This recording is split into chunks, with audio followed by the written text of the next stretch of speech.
nga basaba kati ani yakikubako photocopy agirete ku media ab'olugambo era tebabulamu.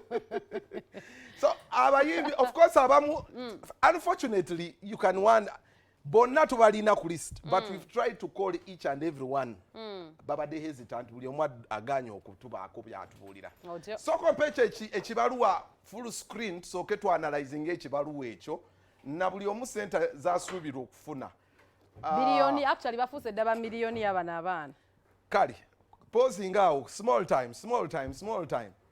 Munange nno tashibyebe yes, kunyumiza ki ku list eno era Dr. Jose Chameleone omubede w'eggwanga wakufuna miliyoni 800 otyo 800 million nga tolimbye nno bya ddala Then David Lutti ye lutalo agenda kufuna miliyoni 4 Palasa afune mmeka kakati Palaso nali mu 8 actually asinga ku Chameleone lwaki King Sahazi ntono dayo katono wefuge beti King Saha ndaba bamusaze katusoka abantu balabe sente zino okay obadde oyagala ni King Saha yabakola ki King Saha ali ku bisatu yes bisatu 557 Wizo Tash kate alinyemu kabeyi beti katemu katweru kegizemu ndaba kabeyi ka Wizo bakalinyisizaamu yeah bebe cool around there okay bebe kulu walukaga ngeriyo kabanange munangere kankasomeze internet tujirina bulungi ndaba Wizo ali ku miliyoni 500 ate no bebe kulu munene 700 Chameleone amusinze level yes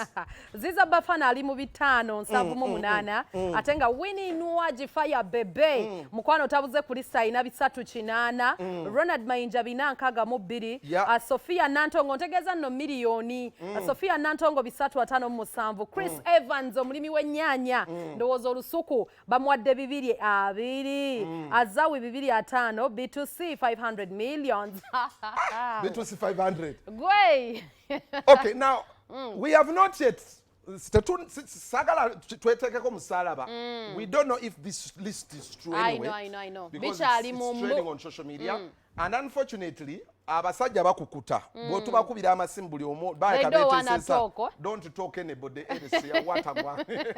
oyinza okwogera ekibi ekizaayo sente but